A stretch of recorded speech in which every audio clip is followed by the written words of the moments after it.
뉴욕 증시에서 반도체주가 하방 압력을 받는 가운데 어제장 국내 증시에서 삼성전자는 소폭 올랐지만 엔비디아와 주가 연동이 강했던 SK하이닉스가 꽤 큰 폭으로 하락을 했었죠. 네, 4% 넘는 낙폭을 보이면서 또 SK 관련된 소부장 관련주들이 추가적인 가격 하락이 나오기도 했습니다. 다만 중요한 건 오늘 미증시에서 엔비디아가 다시금 하락폭을 키우면서 7% 가까이 낙폭을 했다는 거가 될 것 같은데요. 이와 관련해서 오늘 국내 증시에서 우리가 집중해 봐야 되는 부분은 어디가 될지 확인을 해봐야 될 것 같습니다. 일단 간밤 뉴욕 증시 분위기 먼저 확인을 해봐야 될 것 같은데 어떤 분위기였을까요? 네, 뉴욕 증시 일단 3대 주요 지수는 혼조세로 마감을 했습니다. 지금 기술주가 하방 압력을 받으면서 나스닥과 S&P 500 지수가 하락세 이어가고 있고요. 반면에 다우존스 지수 0.67% 홀로 오름세를 보여왔습니다. 투자자들이 기술주에서 은행이나 에너지나 필수 소비재 등으로 시선을 좀 돌리면서 지수 측에서도 엇갈린 흐름들이 나오고 있는 것으로 확인이 되고 있습니다. 다우존스 지수 어느새 39,400선까지 올라왔는데요. 이 추세가 지속된다라면 다시금 4만 선을 돌파할지 체크를 해보는 것도 관전 포인트가 될 것 같습니다. 이어서 월요일장의 전체적인 분위기를 히트맵을 통해서 확인을 해보도록 하겠습니다. 지금 제가 네모박스 쳐놓은 것들이 섹터별로 가장 하방 압력을 크게 받거나 크게 상승한 섹터가 되겠는데요. 일단 가장 크게 오른 섹터 에너지 섹터가 되겠습니다. 국제유가가 최근 들어 상승세 이어가고 있다 보니 에너지주 함께 훈풍을 받고 있고요. 이날은 필수 소비재, 유틸리티 그리고 금융주 등 기존에는 투자자들이 조금은 소외했던 그런 섹터들로 시선이 돌아갔습니다. 이렇게 시선이 돌아간 이유 기술주에서 하방 압력을 받으면서 지금 돈이 다른 섹터들로 흘러가고 있는 것으로 보여집니다. 이렇게 순환매가 계속되고 있는 장이라는 점 참고를 하시면 좋을 것 같습니다. 한편 엔비디아의 주가 밤 사이에 6.68% 하락을 하면서 이 시총도 3조 달러대에서 2조 달러대로 다시금 하락하는 모습들 나타나는데요. 지금 엔비디아를 목표 주가를 상향 조정하는 증권사들이 있는가 하면 AI 거품론에 대해 경고하는 증권사들도 등장하고 있습니다. 한 가지 차트를 같이 보려고 하는데요. 엔비디아 주가 차트 그리고 200일 이동평균선, 이평선을 그려놓은 차트입니다. 지금 꽤 격차가 크다라는 것을 알 수가 있는데요. 이렇게 큰 격차는 1990년 이후 가장 큰 격차라고 합니다. 그만큼 지금 엔비디아 주가가 과열돼 있다라고 볼 수가 있다라는 거고요. BTIG 같은 경우에는 이 부분 주의해야 된다라면서 경고를 날렸습니다. 한편 이렇게 기술주가 하방 압력을 받으면서 ETF 시장에도 좀 동향이 있었습니다. ETF 시장 관련된 ETF들 대체적으로 하락세를 의미하는 진한 빨강을 띠고 있는데요. 여기 초록색 한 박스가 있죠. 속스가 오름세를 보이긴 했습니다만 이 속스 인버스 ETF입니다. 그러니까 기술주가 하방 압력을 받을 때 속스는 오른 것으로 보여지고 있습니다. 반면에 이 에너지 관련 ETF들 굉장히 좋은 흐름을 보여줬다라는 것 확인할 수가 있고요. 그리고 한 가지 더 살펴볼 만한 게 바로 이 가상자산 관련된 ETF들입니다. 나란히 크게 하방 압력을 받았습니다. GBTC 7% 넘게, IBIT 7%, FBTC도 7% 넘는 꽤 급락세를 보였는데요.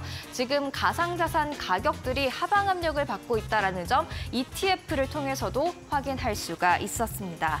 계속해서 월요일장의 특징주 확인을 해보도록 하겠습니다. 먼저 일라이릴리 대형 제약사죠. 이 젯바운드가 폐쇄성 수면 무호흡증의 개선이 있을 수 있다라는 그런 연구 결과를 발표하자 폐쇄성 수면 무호흡증 치료 기기를 개발하고 있는 레즈메드와 인스파이어 메디컬 같은 경우에는 급락세를 나타냈습니다. 엔하일렘 파마슈티컬은 부트리시란 임상 3상 결과가 긍정적이었다라는 보도에 34.5% 급등세를 연출을 했고요. RXO는 화물 운송업체가 되겠습니다. 이 UPS로부터 코요테 로지스틱스를 인수한다라고 밝혔는데요. 10억 달러라는 꽤 큰 금액이지만 그래도 사업 개선 기대감에 RXO의 주가 23% 가까운 급등세를 보였고 UPS도 1.46% 강세를 보인 하루였습니다. 그러면 계속해서 애널리스트들이 주목한 종목 확인을 해보도록 하겠습니다. 일부에서는 대형주에 대한 투자 의견을 확인을 했었는데 지금은 대형주보다는 기타 다른 다른 종목들 한번 준비를 해봤습니다. 마이크론 같은 경우 CT가 탑픽으로 꼽았습니다. 목표 주가도 150달러에서 175달러로 상향 조정했는데요. 현지 시간 26일 실적 발표를 앞두고 있죠. 이 실적 발표 때 컨센서스를 상회하는 매출 순익 그리고 가이던스를 발표할 것으로 기대된다면서 탑픽으로 꼽았습니다. 브로드컴은 뱅크 오브 아메리카가 매수 투자 의견을 유지했습니다. 그리고 목표 주가도 2,150달러로 꽤 크게 상향 조정을 했죠.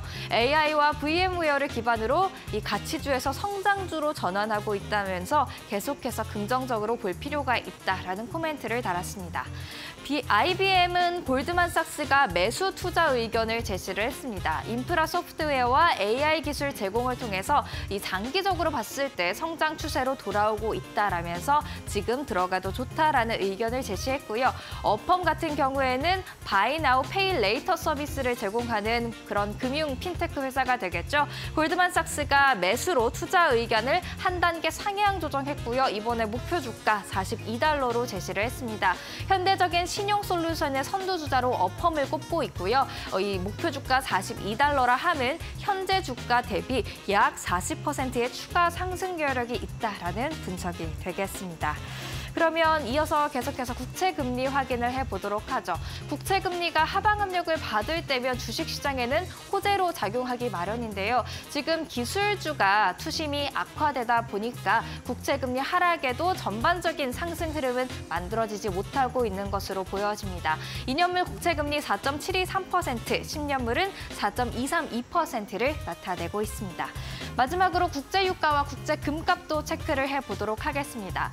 여름철 수요가 증가할 것으로 기대가 되면서 또 여름철이 이미 다가왔죠. 수요 증가 기대감에 WTI 이미 상승세를 타고 있었는데요. 이제는 이스라엘과 또 헤즈볼라의 분쟁에 주목이 쏠리면서 국제유가 상승세가 조금 더 보태졌습니다. 이날 1% 넘게 오르면서 WTI 기준 다시금 배럴당 81달러 선으로 올라오는 모습들이었고요. 반면 강달러가 살짝 주춤하면서 국제금값은 소폭 오름세였습니다. 0.6% 강세를 보였고요. 특히 국제금값 시장은 지금 이번 주 말에 발표될 개인 소비 지출 가격 지수, PC 가격 지수에 주목을 하고 있는데요. PC 가격 지수를 통해 인플레이션 둔화가 확연히 두드러지고 금리 인하 기대감이 다시금 커진다면 상승 모멘텀 한 번 더 받을 수 있다는 점 체크하시면 좋을 것 같습니다. 이렇게 월요일장 정리를 해보도록 하겠습니다. 이어서 월가의 전략가를 만나보시죠.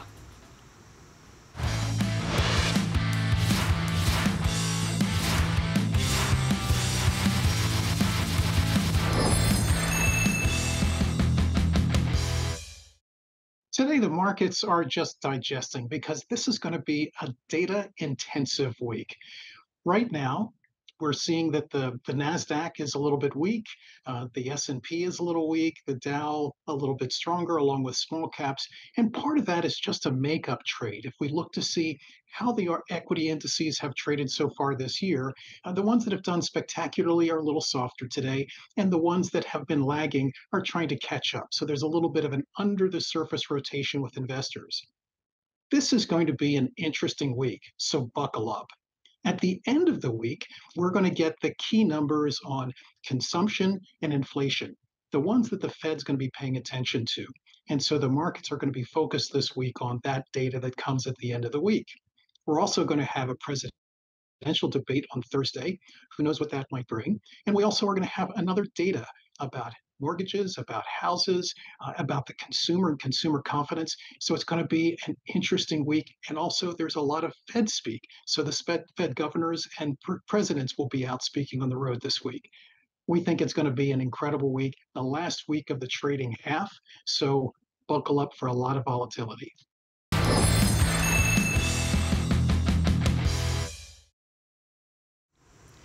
네, 어제장 우리 시장 함께 점검해보고 오늘 개장 전 확인해볼 이슈 파악해보는 시간입니다. 어제 우리 증시는 미국 증시에 발맞추는 하루였습니다. 미국 증시가 그 전날 밤에 혼조세로 마무리를 지으면서 어제 우리 증시도 외국인들의 매도 속에서 하락으로 진행이 됐었는데요. 어제장 마감 현황 함께 확인을 해보도록 하겠습니다. 코스피 같은 경우는 외국인들의 매도 아래에서 0.7%대 하락을 보이면서 2,764선까지 내려왔고요. 코스닥 같은 경우는 1.3% 장 막판의 하락폭을 더 키워가면서 841선까지 내려오는 모습이었습니다.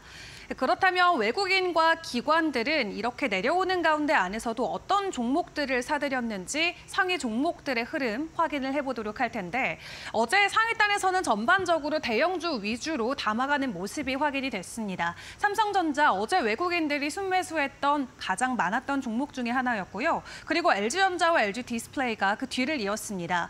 미국 컨슈머 리포트를 확인을 해보니까 삼성과 LG의 TV가 미국 안에서 모든 종목들을 다 휩쓴 것으로 확인이 되면서 어제 세 가지 종목이 상위 종목에 올라와 있는 모습을 확인해 볼 수 있었고요. 그리고 코스닥 안에서도 여러 가지 종목들이 혼재되어 있는 모습을 보였는데 테크인 같은 경우는 외국인들이 6거래일 연속으로 사들이면서 어제 52주 신고가를 다시 한번 돌파해주기도 했습니다.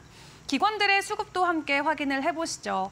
코스피 쪽에서는 나름의 비슷한 흐름이 이어졌습니다. 다만 첫 번째 종목은 삼성전자가 아닌 SK하이닉스였고요. 어제 외국인들이 SK하이닉스를 대량으로 매도했는데 되려 기관 쪽에서는 강하게 사들이는 수급이 포착이 됐습니다. 그리고 코스닥 쪽에서는 그 전날에 이어서 재룡전기가 이틀 연속으로 1위 종목에 이름을 올리고 있고요. YC나 에코앤드림도 오랜만에 상위단에 다시 이름을 올렸습니다. 그렇다면 섹터 흐름 안에서 어떤 이슈와 종목들이 부각이 됐을지도 확인을 해보도록 할 텐데 세 가지 이슈와 섹터로 확인을 해보도록 하겠습니다. 최근 조선업에 대한 기대감이 계속해서 올라오고 있는 상황이죠. 또 여기에 컨테이너선 발주라던가 방산 수주에 대한 기대감이 오면서 조선 섹터 안에서도 다양한 모멘텀들이 상존해 있는 상황입니다. 또 여기에 슈퍼사이클에 진입할 수 있다라는 전망까지 겹치면서 어제 관련주들이 긍정적인 상승 흐름이 나왔고요. 또 그중에서도 개별주에 대한 이슈로 두 자릿수 이상 급등한 종목들도 포착이 됐습니다.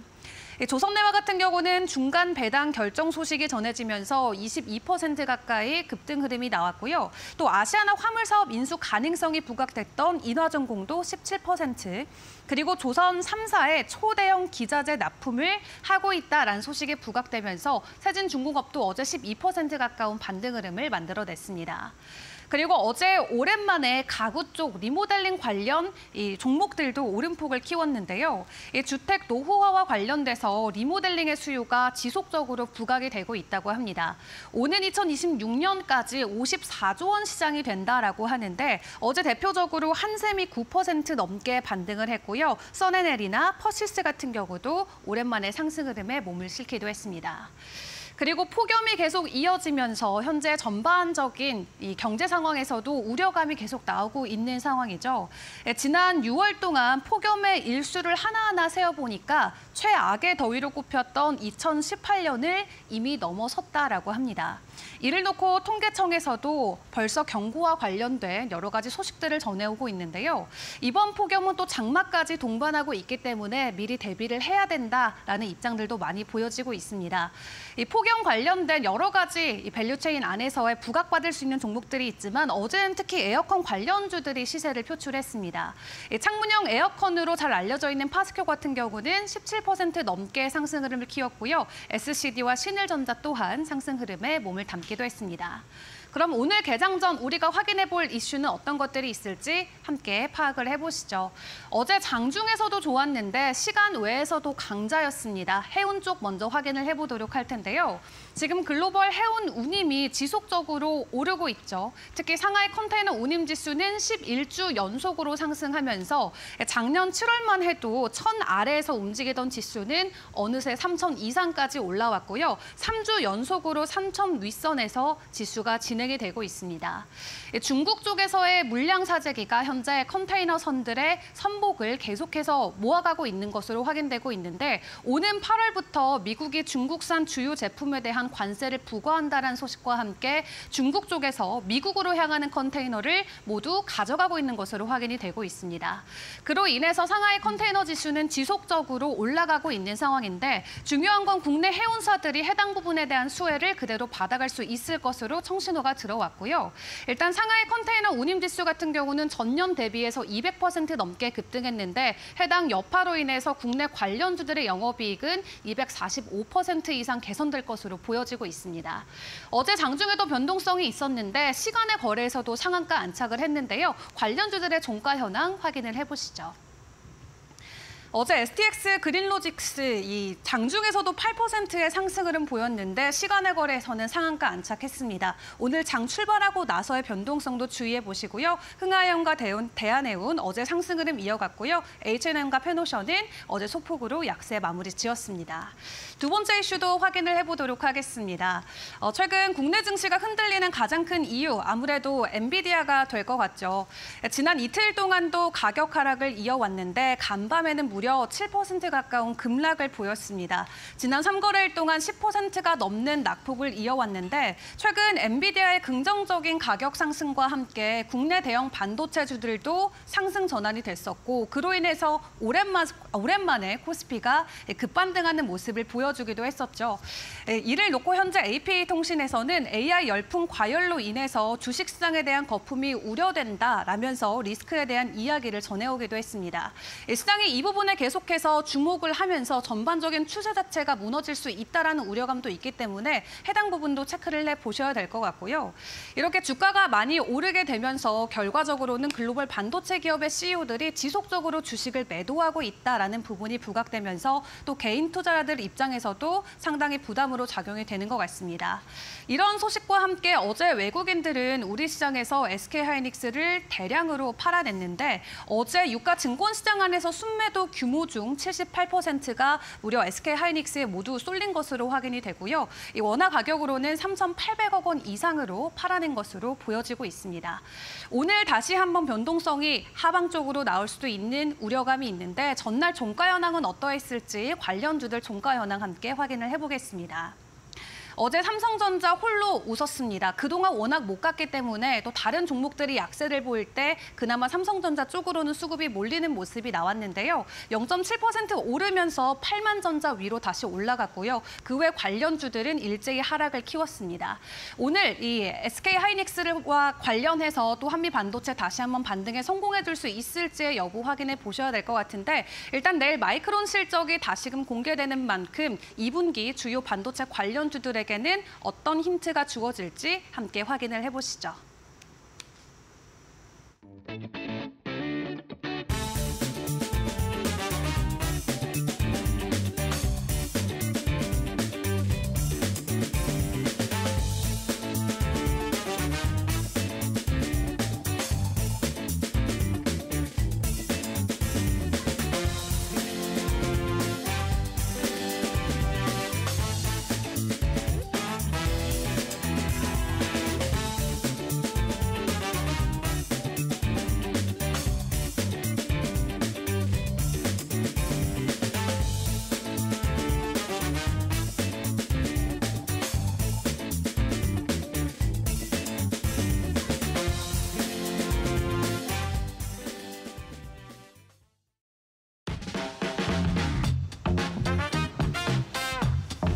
네, 시청자 여러분 안녕하십니까. 6월 25일 화요일입니다. 한국전쟁 벌어진 지 벌써 오래됐죠. 오늘 그런 마음을 좀 담아서 오늘 이데일리 TV 뉴스 브리핑 시작하도록 하겠습니다.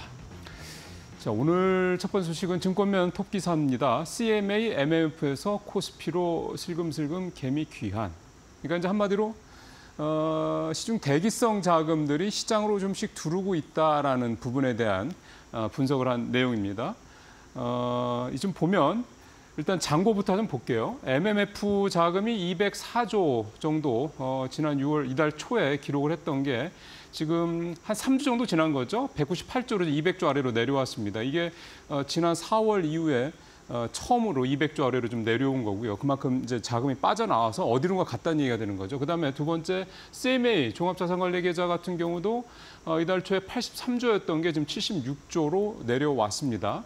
여기서도 한 5조에서 6조 가까이 자금이 빠져나온 거죠. 그러니까 대략 두 계좌에서만, 두 잔고에서만 대략 한 6조 원 정도의 자금이 최근 3주 사이에 빠져나왔다.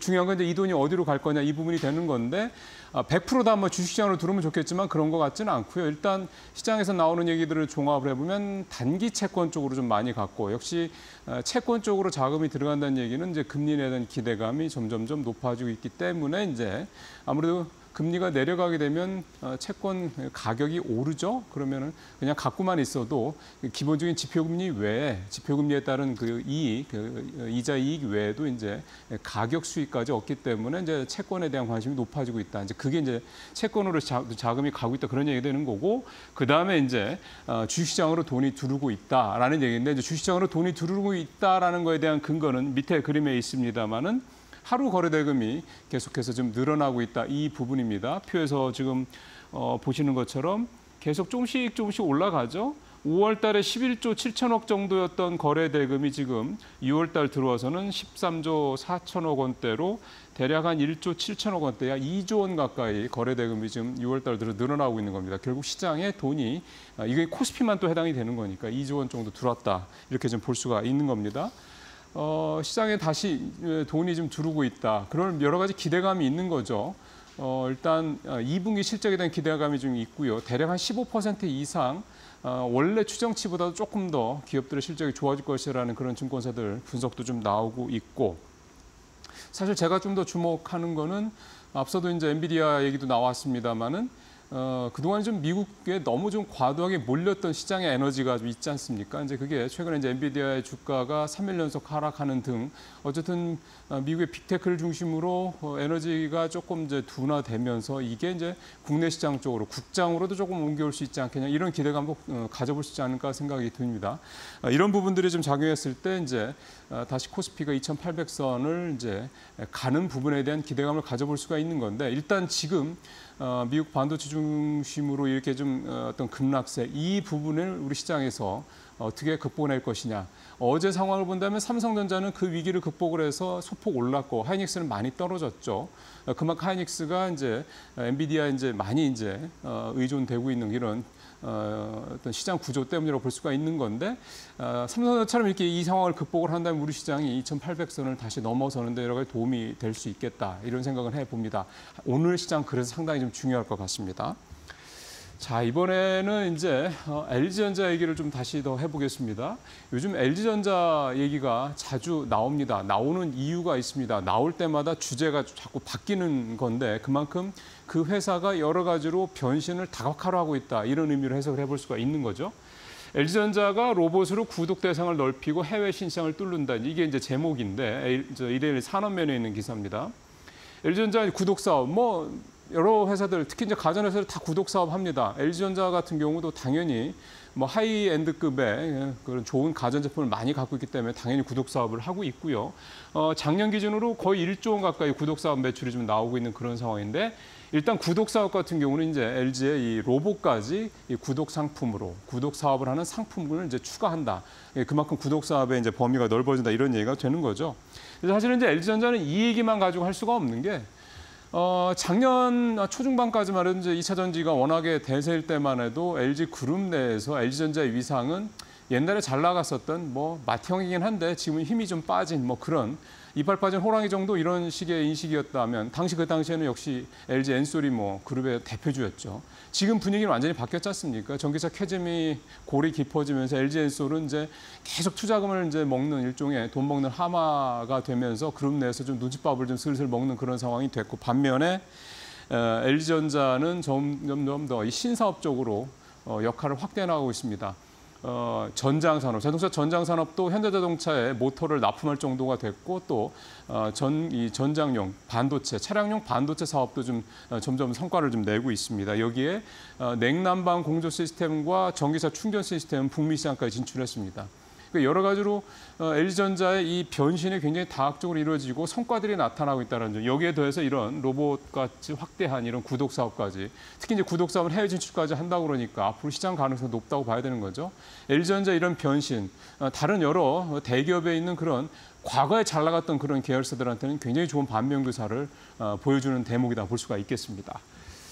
자, 오늘 나머지 두 가지 얘기는 이제 조금 이제 게임주 회사 하나하고 소비재 회사 두 군데를 준비했습니다. 먼저 게임 회사 NC소프트 얘기를 좀 해보도록 하겠습니다. NC소프트가 어제 자회사 두 군데를 물적 분할을 해서 만들겠다 이렇게 발표를 했습니다.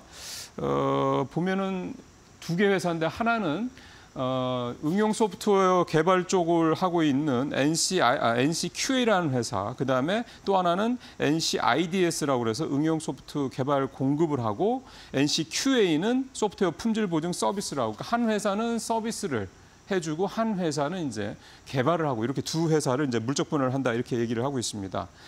NC의 얘기는 사업부별로 신속하고 전문적인 의사결정이 가능한 경영체제를 확립을 하기 위해서다. 그래서 핵심 경쟁력을 강화하겠다 이런 얘기를 하고 있는데, 지난 3월 달에 출범했죠. 김택진, 박병무 공동대표 체제가 내놓은, 어떻게 보면은 조금 이제 시간이 두세 달 지난 다음에 내놓은 조직 개편이 어떻게 보면 큰 방향이 결정이 됐다 이렇게 볼 수가 있겠습니다. 이미 뉴스화된 것처럼 자산 매각 같은 이런 구조조정 작업도 진행이 되어 있고, 인력 구조조정도 한 10% 선에서 이루어질 것 같다라는 이런 얘기들도 시장에서 좀 나오고 있고요.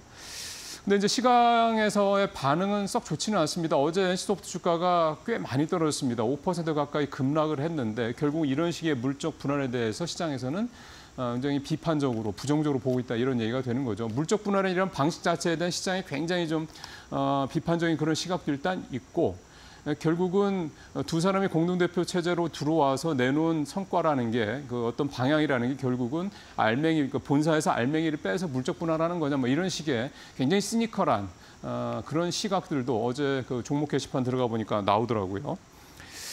결국 이제 남은 거는 게임이라고 봐야 될 것 같습니다. 결국 본 사업의 핵심인 게임 쪽에 성과를 내지 않으면 사실 이런 물적 분할이라든가 인력 구조 조정, 자산 매각 사실은 뭐 단기적인 성과에 그칠 수밖에 없습니다. 일단 지금 그 최근에 진행한 리니지 M 7주년 업데이트 내용이 반응이 좀 괜찮다 하고요.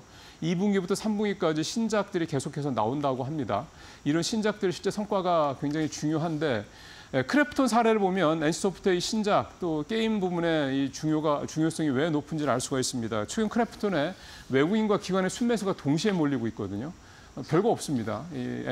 크래프톤의 게임에 대한 실적 기대감 때문이라고 하거든요. 결국 NC소프트도 이 부분에서, 즉 게임에서 성과를 내지 않으면 결국은 이런 구조조정 작업도 큰 효과를 보기 어려울 것 같다 이렇게 볼 수가 있겠습니다. 오늘 마지막 얘기는 남영유업인데, 남영유업은 참 오랜만이죠. 뭐 기억하시겠습니다만 얼마 전에 이제 남영유업의 이제 창립주의 홍씨 일가가 이제 완전히 이제 물러났고, 새로 이제 경영권 인수한 한행컴퍼니라고 하는 이제 사모펀드죠. 여기가 이제 본격적인 경영 정상화 작업에 착수했다. 이게 이제 가장 최근에 들려왔던 그런 소식인데, 남영유업이요 200억 원 규모의 자사주를 취득하겠다라고 밝혔습니다. 남영유업 그 대주주인 한행컴퍼니가 경영권을 인수한 이유였으면 경영 정상화와 과정에서 가장 먼저 어떻게 보면 공개된 그런 조치다 이렇게 볼 수가 있겠는데, 아무리 요즘 밸류업 분위기가 좀 높아지고 있는 상황이다 보니 남영유업은 경영 정상화 과정에서 또 경영 정상화 이후에 주주 환원 정책을 적극적으로 펼치겠다라는 일종의 어떤 그 얘기를, 어떤 자신들의 방향성을 제시했다 이렇게 볼 수가 있겠습니다. 물론 남영유업의 현재 상황은 그렇게 썩 좋은 건 아닙니다. 일단 1분기 실적만 보더라도 매출이 2% 정도 줄었고, 영업이익은 절반 정도 줄기는 했어도 여전히 70억이 넘는 적자를 내고 있는 그런 상황입니다. 이런 상황에서 이제 뭐 투자자분들이라든가 주주분들이라든가 보실 때 돈도 못 버는 회사가, 경영 정상화가 완료되지도 않은 회사가 무슨 200억 원에 되는 큰 돈을 자사주를 매입한, 이렇게 보실 수도 있긴 한데요. 제가 보는 입장은 일단 경영 정상화는 앞에 1분기에 영업 적자가 절반 이상 줄어들었다라는 거. 그럼 이제 2분기 실적을 또 봐야 되겠지만, 그 어떤 경영 정상화의 어떤 가시적인 성과들이 조금씩 나타난다라는 게 2분기 실적에서만 확인이 된다고 그러면, 앞으로 경영 성과가 계속해서 좋아진다라는 전제 하에서 이 200억 규모의 자사주라는 건 결국은 이 남양유업의 대주주, 새로 바뀐 한행컴퍼니가 앞으로 남양유업이라는 회사를 어떤 식으로 끌고 가겠다라는 일종의 어떤 모습을 미리 청사진을 보여준 거다. 이렇게 보시는 게 좋을 것 같습니다. 뭐 턴어라운드를 할 수 있으면 제일 좋은 거죠. 뭐 가장 어떤 수익률이 높은 그런 분야가 이 턴어라운드하는 기업이니까요. 한번 그게 실제로 될지 한번 지켜보자는 차원에서 오늘 이 얘기를 준비를 좀 해봤습니다. 오늘 뉴스브리핑 여기서 마치겠습니다.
이어서 마켓 비하인드 시간으로 이어가 보도록 하겠습니다. 오늘은 이영훈 하이투자증권 강북 WM센터 이사 나와 계십니다. 안녕하세요. 네, 안녕하십니까.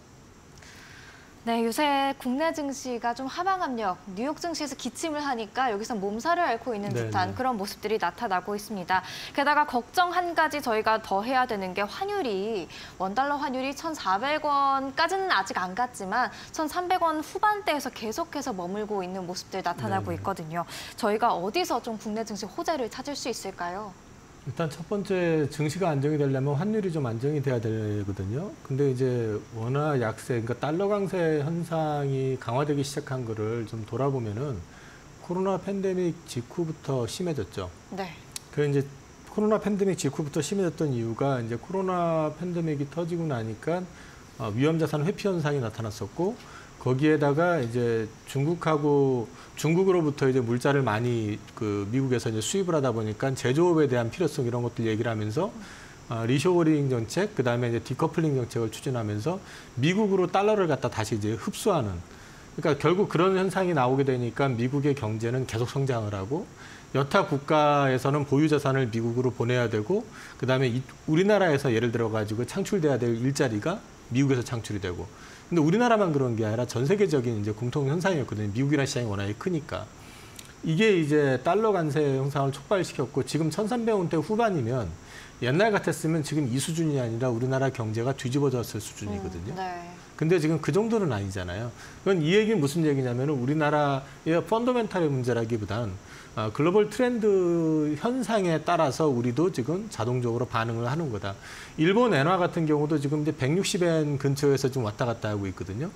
지금 이거는 아마 일본 프라자 합의 이후에 급락하고 난 다음에 다시 리바운딩 돼가지고 올라온 거는 거의 최고치 수준일 거예요. 근데 지금도 160엔을 지키냐 마냐 이제 그런 얘기가 나오고 있고, 이렇게 된 또 이유 중에 하나가 뭐냐면은 이번 달이었나요? 유럽이 유로에서 EU에서 금리 인하를 했었잖아요. 맞습니다. 근데 이제 FOMC에서도 사실은 금리 인하를 할 수 있을 거야라는 기대감. 그러니까 적어도 1년에 올해 연간 2번 내지 3번 얘기가 나왔었고 3번이 이제 컨센서스였는데 지난번에 그 FOMC 할 때 갑자기 컨센서스가 1회로 줄어버렸단 말이에요. 네.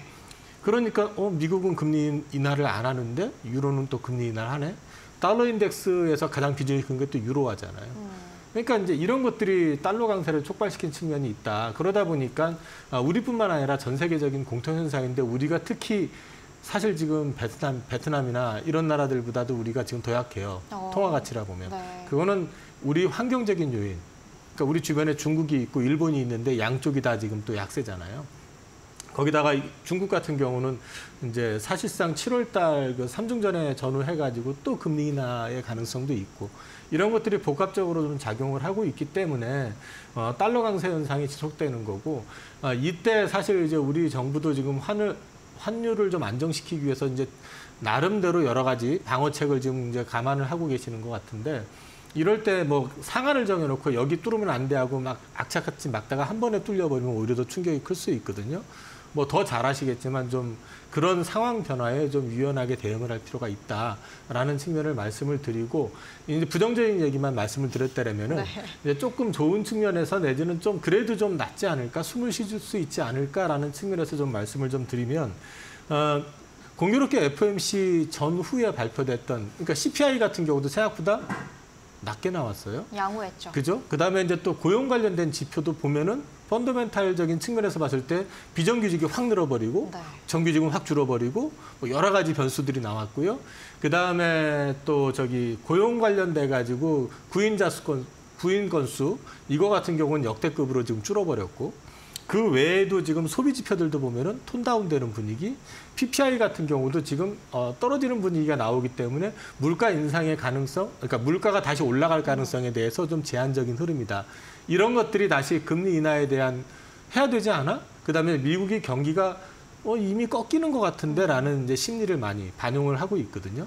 그래서 뭐 오늘 같은 경우도 오스턴 굴스비 같은 경우는 금리 인하 얘기를 또 했고 메리 데일리 총재 같은 경우는 중요한 건 지금 고용의 문제가 생기기 시작했어라고 얘기를 하고 있거든요. 근데 사실 지난번 파월 의장이 그 FOMC에서 얘기했던 내용을 보면 연준이 중요시하고 있는 거는 물가와 고용이라고 얘기했었어요. 네. 근데 사실 물가가 더 오르지 않고 안정이 돼가는 상황에서 고용 쪽에 지금 사실 문제가 조금씩 드러나고 있다는 거죠. 이제 이런 부분들이 다시 금리 인하의 가능성 이런 것들을 갖다가 다시 한번 부각을 시킬 수 있다. 그리고 그동안에 달러 유동성이 또 4월에서 6월이 제일 안 좋았었던 게 뭐냐면 4월 달은 미국의 납세의 달입니다. 미국인들. 그러니까 달러가 흡수가 되는 거잖아요. 네. 시중에서. 그다음에 6월은 제외 국민들, 미국 기준으로 그 사람들의 납세의 달이에요. 그게 이제 오늘까지인가 그래요. 그러니까 이제 줄잖아요. 계속 흡수가 되잖아요. 근데 이게 돈을 그럼 미국 정부에서 세금을 받아가지고 어떻게 합니까? 다시 또 쓰겠죠. 쓰죠. 그게 7월부터 다시 쓰는 거죠. 그러니까 7월 달이 유동성은 지금 2분기보다는 또 풀리는 그런 시즌이다. 그리고 4월, 6월이 계속 이제 제가 계속 달러 그 자금 시장에서 단기 자금 시장에서는 긴축의 시간이라고 얘기했었던 이유 중에 하나가 장기채 발행을 또 계속 늘렸었어요. 그러니까 이게 신용 창출이 좀 어렵게 만드는 측면이 있었는데 이번에 지금 계획을 보면은 단기채 발행을 다시 늘립니다. 그 얘기는 시중에 그 신용 레버리지를 갖다가 증대시켜주는 효과를 또 발생을 시킬 수 있다는 측면에서 봤을 때 3분기는 그래도 여기서 돌발적인 어떤 변수만 나오지 않으면 환율은 조금 안정될 여지가 3분기 들어서면서부터 나타나지 않을까. 그런 생각을 개인적으로 좀 기대를 하고 있고요. 네. 그다음에 이제 우리가 좀 기대해 볼 수 있는 거. 우리는 지금 사실 그동안에는 반도체 하나 보고 살았었잖아요. 맞습니다. 예전에는. 근데 반도체가 되게 안 좋았었죠. 지금 살짝 꺾였죠. 근데 이제 고개를 들고 있죠, 반도체가. 여전히 지금 수출 데이터 보면 늘고 있습니다. 거기다 자동차 지금 잘하고 있잖아요. 그런데 이제 그동안 사실 쩌리 취급을 받았었던 조선이 지금 올라오고 있고요. 방산은 지금 계속해가지고 이제 계약도 많이 따내고 있지만 수출 금액이 늘어나고 있는 상황인데다가 최근에 아직은 규모가 크지는 않지만은 음식료 쪽이라든지 뭐 화장품도 지금 K 컬처 열풍 뭐 이런 걸로 해가지고 올라오고 있는 상황이잖아요. 수출이 잘 되고 있어요. 그러니까 이제 그나마 우리나라는 환율만 어느 정도 안정이 되면은 그 안에서 좀 숨 쉴 공간은 좀 생길 수 있다. 그런 측면에서 봤을 때 지금이 예를 들어가지고 돌발적인 변수라고 그러면은 어디가 갑자기 무너진다든지 어디에서 무슨 금융위기 충격이 나타난다든지 그런 게 아니라면은 3분기 들어서면서부터 환율은 그래도 조금 숨쉴 틈이 생기면서 시장도 좀 안정되지 않을까 그렇게 보고 있습니다. 이사님의 전망이 잘 들어맞기를 저도 간절히 바라고 있는데요. 근데 일단 또 저희가 국내 증시 한해서 살펴보면 반도체주가 국내 증시의 중심에 있잖아요. 그래서 엔비디아가 오를 때면 SK하이닉스나 뭐 다른 기타 반도체주 함께 오르면서 좋은 흐름들을 보여줬었는데 지금 엔비디아의 주가가 3거래일 연속 하락세를 맞다 보니까 어제 SK하이닉스도 많이 하락했잖아요. 저희가 이런 반도체주에 대한 접근은 또 어떻게 해야 할까요? 일단 엔비디아의 급등에 비추어 봤을 때 하이닉스의 상승폭이 그렇게 컸던 건 아니에요. 근데 이제 문제는 하이닉스가 펀더멘탈이 좋지는 않잖아요. 현금 흐름이라든지 이런 게 뭐 아시다시피 과거에 인텔의 낸드 사업부 중국에 있는 거를 갖다 인수하면서 진 차입금 여파로 인해 가지고 전체적으로 현금 흐름이 안 좋다 보니까 어려운 국면에 있었고 그 와중에 HBM이 살아나면서 숨을 쉬고는 있지만은 여전히 현금 흐름은 좋지 않습니다. 네. 근데 이제 그러다 보니까 상승폭은 컸어요. 삼성전자하고 비교를 해보면. 그렇지만 이게 지금 엔비디아 덕분에 많이 오른 측면은 분명히 있는데 네. 사실 우리가 이제 그 외적인 측면을 봐야 되는 거 하나는 우리나라 반도체는 사실 HBM이 중요하지 않다는 게 아니라 그거보다는 사실 그 레거시 제품이라고 하는 낸드라든지 D램 쪽 시장의 회복이 되게 중요하거든요. 네. 어쨌든 그 시장에서 글로벌 1위니까. 근데 지금 최근에 물론 AI 열풍에 이제 도움을 좀 받는 측면이 있긴 하지만은 D램하고 낸드가 가격이 오르고 있고 판매량이 늘고 있습니다. 그래서 저 개인적으로는 엔비디아 주가 급등했던 걸 감안해서 보면 최근에 10%대 빠지는 건 큰 의미는 없다고 봐요. 왜냐하면 150% 이상이 올랐는데 올해만. 네. 여전히. 예. 근데 뭐 거기서 그만큼 빠졌다고 해가지고. 근데 이제 문제는 우리한테도 충격은 분명히 있을 거라고 생각을 하지만 그 충격이 고스란히 반영이 돼가지고 우리나라 삼성전자나 하이닉스가 막 폭락하고 이럴 거라고 생각은 안 합니다. 특히 삼성전자는 그 엔비디아 주가 급등할 때 사실상 엔비디아의 후광을 받은 게 거의 없잖아요. 그러니까요. 그냥 동네 바보형 취급받았잖아요. 사실은. 이제 그랬던 부분이 있기 때문에 하락폭이 나온다 하더라도 크지는 않을 것 같고 그다음에 이제 AI 열풍이 여기서 끝이냐라고 놓고 봤을 때 최근에 지금 엔비디아가 G200에 대해서 이제 신제품 발표를 했는데 이미 뭐 수요가 초과예요. 그래서 지금도 우리가 항상 보면 TSMC 그쪽 캐파를 보는데 거기도 이미 풀캐파 차가지고 또 증설한다고 그러잖아요. 네. 그러니까 이쪽이 끝난 건 아니다라고 봤을 때는 이 시장에 대해서는 아직까지 끝이라고 얘기하기는 좀 어렵다라는 측면을 봐야 되고 엔비디아만 보실 게 아니라 마이크로소프트라든지 그 주변에 있는 빅테크 주식을 보면 오늘 빅테크 주식들이 급락한 거는 엔비디아 빼고는 없습니다. 네, 급락은 없었습니다. 네. 그런 얘기는 무슨 얘기냐면은 AI와 관련된 부분들이 이제 추가적으로 확장이 되는 부분에 대해서 시장은 여전히 바라보고 있다라는 측면에서 봤을 때 개인적인 생각은 엔비디아가 적극적으로 회복이 되지 않는데 지금 하이닉스를 쫓아 사야 된다라는 건 아니지만 하락폭 자체는 생각처럼 그렇게 심하진 않을 것 같다. 특히 삼성전자 같은 경우는 뭐 어느 정도 가격 지지선이 좀 있지 않을까. 개인적으로 그렇게 보고 있습니다. 그러니까요. 삼성전자가 상대적으로 잘 버텨주고 있어요. 이제 4거래일째 8만 전자 선을 유지를 하고 있는데 아무래도 이번 주도 마이크론의 실적 발표가 예정이 돼 있다 보니까 SK하이닉스, 삼성전자 이렇게 반도체주에 지금 들어가야 되나라고 생각을 하시는 분들도 있을 것 같아요. 조금의 조정이 있을 때. 이 부분에 대해서는 어떻게 생각하세요? 안정이 되는 걸 좀 확인할 필요는 있는데 아마 마이크론 테크놀로지가 오늘 밤에 발표할 거예요. 네. 실적이. 참고적으로 마이크론 테크놀로지 지금 목표 주가 계속해서 오르고 있잖아요. 맞습니다. 근데 올해 실적 추정으로 봤을 때 PER이 어느 정도 되는지 아십니까? 어느 정도죠? 150배입니다. 높네요. 우리나라 지금 삼성전자 올해 실적 기준으로 PER 제가 어저께 증권사 리포트들 쭉 한 5개 정도 최근에 나온 거 훑어봤거든요. 네. 삼성전자 최근에 5개 정도 훑어보니까 PER이 밴드가 좀 차이가 커요. 근데 네. PER을 7배를 보는 데가 있고 15배를 보는 데가 있습니다. 네. 근데 7배는 제가 보기엔 좀 오반 것 같고 근데 그건 엔비디아까지 그 납품이 되면서 이제 얘기가 될 것 같고 그게 아니라 그러면은 한 5배, 13배 뭐 이렇게 될 것 같아요. 그럼 하이닉스는 HBM 효과도 보지만 네. 하이닉스 같은 경우는 아마 지금 나와 있는 걸로 봤을 때는 6배에서 10배 사이. 이 얘기를 제가 말씀을 드리는 거는 마이크론 테크놀로지의 지금 추정 실적 기준으로 봤을 때 마이크론 테크놀로지의 실적이 그거보다 하회될 가능성은 좀 제한적이다. 왜? 디램하고 낸드에서 회복되는 속도가 빠르기 때문에 그쪽에 HBM 떠들고 있기는 한데 사실 네. 거기 수율도 거기 얼마 안 돼요. 30%대 정도 나오고 있고 납품을 해도 규모가 크질 않기 때문에 지금은 그런 맥락에서 봤을 때 어닝 쇼크 가능성은 좀 제한적이지 않을까 싶고 그다음에 이제 삼성전자나 하이닉스 같은 경우는 실적이나 이런 걸 놓고 봤을 때는 주가 하락을 한다 하더라도 그렇게 크진 않을 것 같다. 근데 이렇게 예를 들어서 그게 하락을 한다고 했을 때 그럼 바로 덥석 물어야 되느냐 하는 부분이 있잖아요. 그 부분이 궁금하실 것 근데 그 같아요. 부분에 있어서 저는 이미 갖고 있는 것 같은 경우는 그냥 그대로 갖고 있어요, 지금요. 추가 매수 없이요. 네. 근데 이제 추가 매수에 대한 부분들에 대해서는 저는 전체적으로 반도체 섹터가 안정되는 거 보고 사겠다. 그러니까 싸게 사는 게 중요한 게 아니고요. 이 시장이 계속해서 올라가려고 그러면 결국에는 엔비디아가 상승의 어떤 기울기가 변할 수는 있어요. 왜냐하면 엔비디아는 앞으로 실적 나올 때마다 노이즈가 있을 거예요. 왜? 항상 포워드 가이던스를 내놓잖아요. 그럼 그 가이던스를 맞췄다 해가지고 주가가 오르는 게 아니라 항상 이제 그거보다 더 잘 나오길 바랄 거예요. 맞습니다. 그렇기 때문에 그걸 지켜보려는 움직임이 있을 거기 때문에 아마도 그거를 맞춰나가는 게 버거울 수도 있고 그다음에 예전처럼 그걸 초과하기도 어려울 수 있습니다. 그러면은 상승의 기울기 자체가 좀 완만해질 가능성도 있다라는 거죠.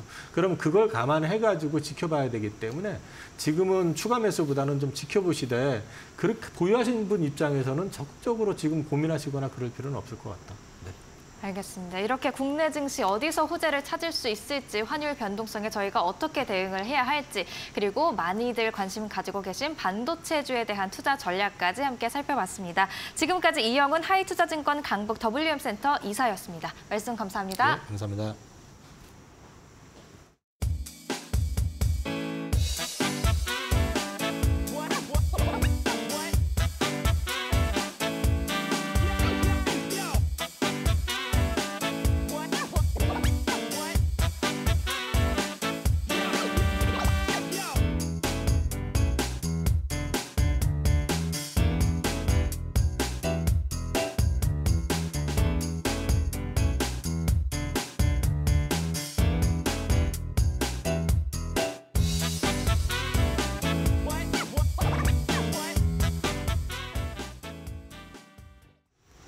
원달러 환율이 1,300원 후반대에서 계속해서 등락을 반복하고 있는 만큼 이 고환율일 때는 국내 증시 투자자들이 걱정하는 게 외국인 수급이거든요. 오늘 장에서도 외국인 수급이 어떻게 나올지 지켜보셔야 될 것 같습니다.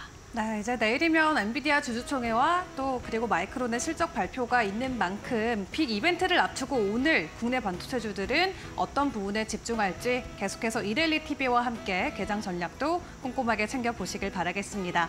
저희도 오늘 준비한 소식 여기서 마무리 짓고요. 내일 아침 같은 시간에 다시 인사드릴게요. 오늘도 함께해 주신 여러분 고맙습니다.